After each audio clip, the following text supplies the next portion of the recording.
Winning is hard to define, especially for games as open-ended as Paradox games. However, that doesn't mean I won't try. Now, when it comes to defining what counts as winning, I'm going to go with a rather arbitrary best position ranking at the end of the game. Basically, following the rules and limitations of each game, which country or nation has the strongest nation at the historical conclusion of the game, bearing in mind factors such as money, army and naval strength, power projection outside and inside their borders, and, well, whatever else game mechanics may impact this decision. Finally, if a country is not in the game, they don't count towards strength at game end, hence by being disqualified. This mainly applies to China for a lot of the earlier Paradox titles, where they're just not included. Otherwise, they would kind of off-map dominate the game nonetheless. So with those disclaimers said, who won each game, historically? Before we begin, we do have to make a quick pit stop for the usual things. A like on the video would be appreciated if you haven't already, and a subscription would be amazing. 15k subs remains a very lofty goal, but I could dream. So let's dream together and get it. With that self-shilling out of the way though, let's begin with Imperator Rome. Now, Paradox may have forgotten about this game, but I certainly didn't. And Imperator Rome does conclude in 27 BC. By 27 BC, Rome hasn't exactly reached its peak yet, but I think it's not going to be a controversial statement to say that within the rules of the game, and frankly most common sense, Rome is the domineering power of this period. I mean, it kind of is hinted by the name of the game itself, but 27 BC isn't exactly peak Rome. They would go on to expand these borders even further, and they, well, I would say get more stable, but they will also get less stable. It's a mess. Roman history is a whole process, for lack of a better word. This does mean that, though, when we are looking at who is the strongest nation by 27 BC, especially by Imperator Rome rules, well, Rome is by far the most dominant, owning huge amounts of land everywhere, having a massive empire and a massive population, a massive draft pool, and hence a massive military, something they can use for further expansion, which they absolutely did. This also isn't exactly an empire in its twilight. This is an empire that is incredibly powerful and is only going to get stronger, and that's a pretty good summary of Rome in 27 BC. An absolute monster willing to go further and make its name part of the annals of history. I think this is probably going to be my least controversial placement. Now, there could be some arguments for some other powers, for example, in any kind of hypothetical other alternative universe where the Indian empires were to be united, or, for example, Persia would unite early and reconquer Anatolia or things like that, then maybe we could have seen a contester, but they didn't do that. Rome was dominant during this period, and so from a historical point of view, Rome won Imperator Rome. And with that though, we move on to Crusader Kings. And notice I haven't said which one, because here we enter our slight divergence of timeline. Crusader Kings 2 concludes their game in 1337, while Crusader Kings 3 concludes in 1453. Now, I'm going to be going with a newer name, Crusader Kings 3, but let's just say 1337 is a fascinating end date, and probably one of the more interesting start dates for the Project Caesar, EU5 but not EU5 project that Paradox have kind of going on over there. 1337 sees the start of the 100 Years' War in Europe, while the Byzantine Empire is definitely on the decline, but still somewhat present in the area. The Ottomans are on the map, as are many other local nations that we all know and love. So it's a very fascinating date, but the other problem is that no one is even remotely dominant by 1337 by the rules of Crusader Kings 2.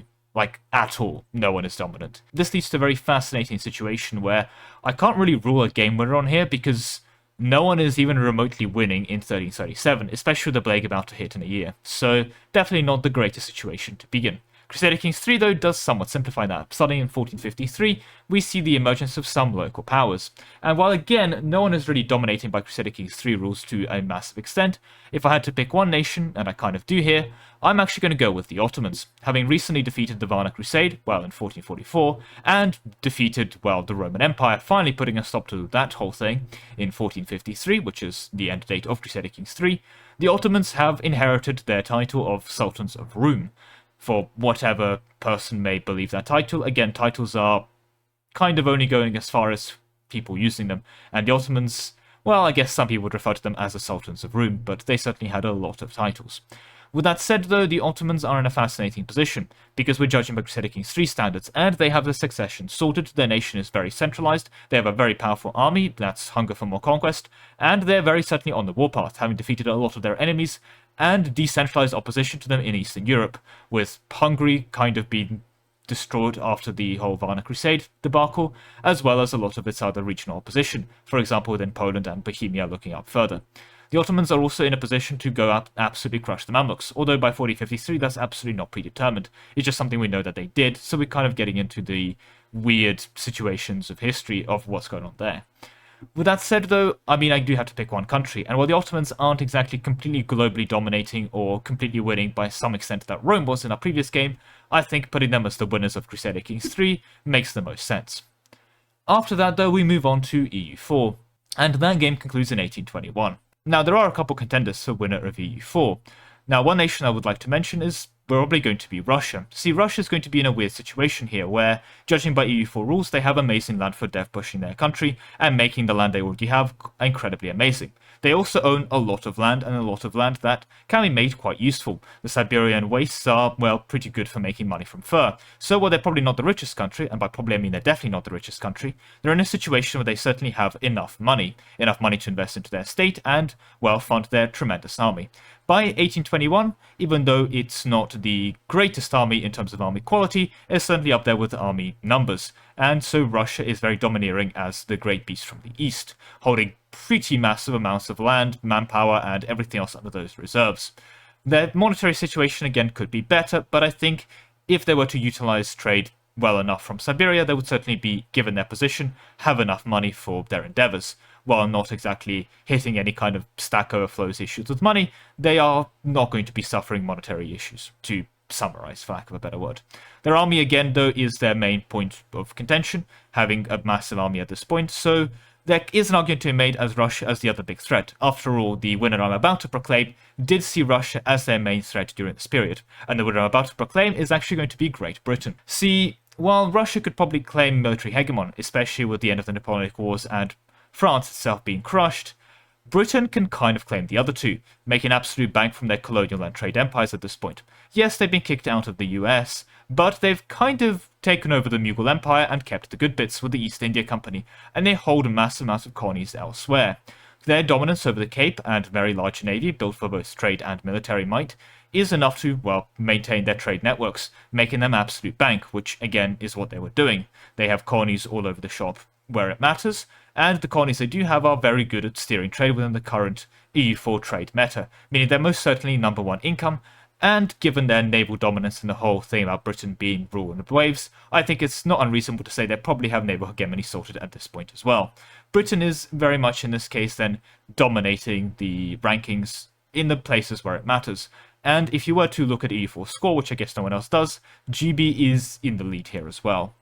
So I think it's going to be a bit more of a controversial choice though, and there are certainly other contenders to contend with, but if we're looking at the 1821 end date, so France being crushed at this point, I think it's unreasonable to not give GB the winner title. Great Britain is going to be the winner for EU4.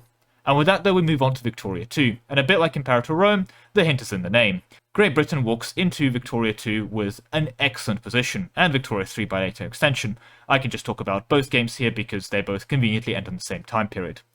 And Britain would go ahead to, well, use this positioning to its absolute maximum potential. Now, by the end of Victoria 2 or 3, whatever you want to call it, there were some movements towards independence. Egypt would be breaking free of them. However, at that point, Britain had still not, well, experienced the Suez Crisis, so they hadn't exactly withdrawn from Egypt. They had pretty much got everything they wanted out of the scramble for Africa. Well, not everything, but they kind of fulfilled one of their big ambitions. See, if we take a look at Africa as a map, the big ambition of France was to basically unite their Madagascar holdings with their Algerian holdings in one big straight line, and the ambition of Britain was to unite the British holdings of south of the Cape of Good Hope with their Egyptian holdings, so they won the scramble for Africa. I think it's pretty unreasonable to not give Britain the winner title for Victoria 2 or 3 at this point as well. Very clearly are the dominating power here, and I think that's probably the less controversial claim compared to EU4 as well, given that their name is literally, well, in the game. And with that though, we move on to Hearts of Iron 4. And, well, for those that kind of missed that history lesson, the good guys won. With Hearts of Iron 4, however, there are two main major powers that we could say potentially won Hearts of Iron 4 within the domain of how that game operates. Those two major powers, of course, being the Soviet Union and the USA. Regardless, though, within the analysis of the game itself, the USA very clearly comes out on top, having more factories, of both civilian and military variety, and compared to the communists, which at that point had a faction of them and Mongolia, well, the USA did pretty much take over faction leadership over the UK and became head of the Allies, or as I like to call it, NATO. So they have the bigger alliance bloc, the bigger international prestige and, well, power projection, the bigger economy, the bigger and better, well, everything. So I think it's not the most controversial claim to make here that the USA ended up winning Hearts of Iron 4. So to recap, our winners are Rome, the Ottomans, which kind of took over Rome, followed by Great Britain, followed by Great Britain again, and then the USA, otherwise known as Budget Great Britain. Now some of you may be saying, am I slightly biased here? To those people, no, I'm not, absolutely. With that all said though, that is all I have time for today. A big thank you to all the people supporting me over at Ko-Fi, with a special thank you to Ark and Solar.